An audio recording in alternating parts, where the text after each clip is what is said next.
Nós adiantávamos aqui à noite no Jornal Jovem Pan, hoje de manhã também, que o líder da oposição na Câmara, o deputado gaúcho Zucco, iria visitar Jair Bolsonaro e fazer um churrasco. Ele fez isso, visitou o ex-presidente nesta quinta-feira após essa autorização do ministro Alexandre de Moraes. Zucco levou ali carne, itens para fazer um churrasco na residência do ex-presidente Jair Messias Bolsonaro. Após esse almoço, ele conversou com a nossa equipe que estava lá na recepção, na chegada do condomínio do ex-presidente Jair Messias Bolsonaro. O Zucco falou, inclusive, sobre a saúde de Jair Bolsonaro.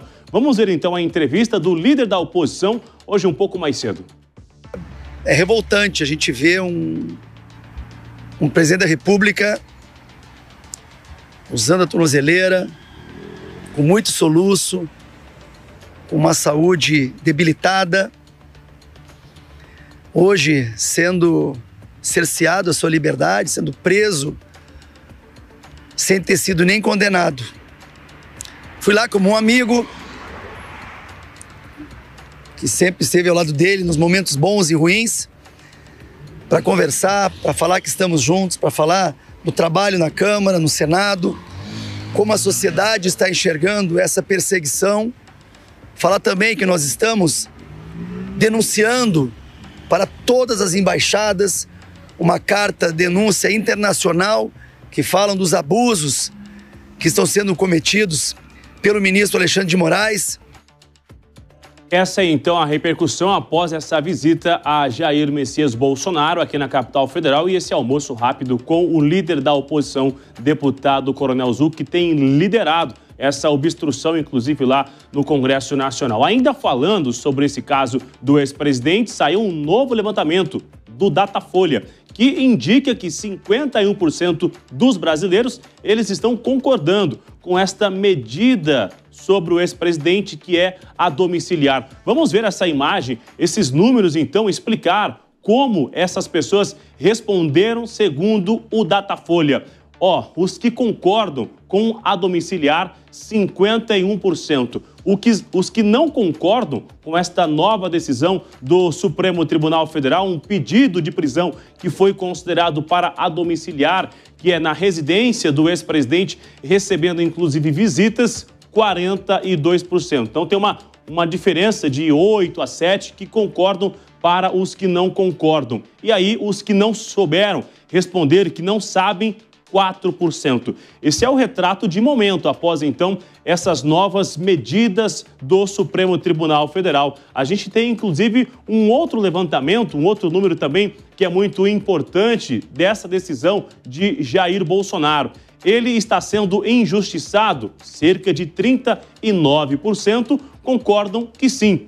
Alexandre de Moraes está seguindo a lei, 53% diz que sim. Esse é o levantamento. E já na parte final, os que não souberam responder, 7% sobre estes questionamentos do Datafolha, que foi realizado nesta última semana. Levantamento importante que reflete, então, tanto uma opinião, de acordo com esse retrato, de pessoas que são a favor e outras que também não são a favor sobre esta nova decisão e sobre o comportamento do Supremo Tribunal Federal. A gente continua nesse assunto, além de ouvir as ruas, vamos também ouvir os nossos comentaristas. O Henrique Kriegner continua com a gente nesta quinta-feira.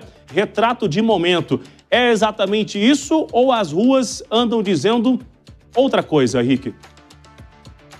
Esse número é interessante, com certeza, Bruno, mas precisa ser feita uma pergunta anterior.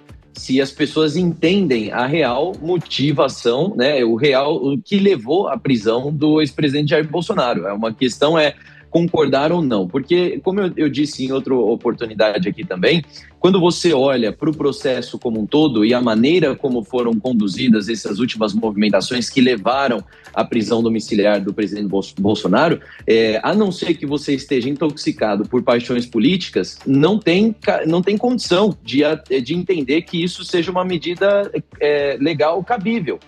foram cometidos erros muito sérios. Então, a única razão que motiva aí passar por cima de uma série de processos que deveriam ter sido feitos ou que levam a essa conclusão é se a pessoa tem já uma indisposição com a figura do presidente Bolsonaro. Nesse sentido, aí sim as pessoas têm essa reação. Agora, quando se olha para os processos, quando se olha para aquilo que deveria ter sido feito pelo Supremo Tribunal Federal, com o que de fato aconteceu, não tem como concordar com essa prisão.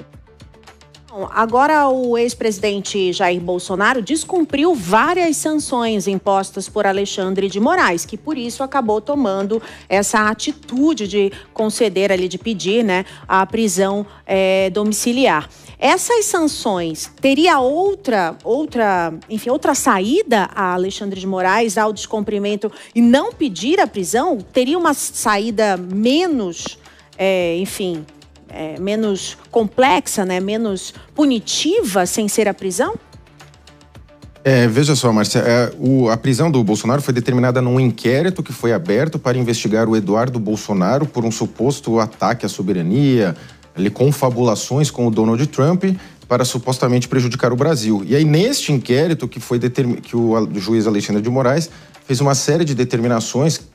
Posteriormente, ele incluiu o Jair Bolsonaro e fez essa série de determinações que o Jair Bolsonaro não poderia atentá-las. Entre elas, a questão de transmissão de mensagens, enfim, rede social, essa coisa toda, que ficou uma decisão bastante aberta e genérica, no sentido de que outras pessoas poderiam fazer a transmissão de material dele e ele acabaria sendo punido. Então, essa prisão dele não é nem sequer na chamada trama golpista, que está em julgamento no Supremo Tribunal Federal e que agora teve o prazo das alegações finais. Foi nesse outro inquérito, o que causa muita estranheza o Supremo Tribunal Federal atuar como delegacia de polícia, na medida em que os inquéritos devem tramitar nas delegacias. Então, assim, é um inquérito bastante questionável na origem. E depois o Alexandre de Moraes, somente ao determinar a prisão, ele atendeu aos requisitos que ele mesmo impôs para o Jair Bolsonaro.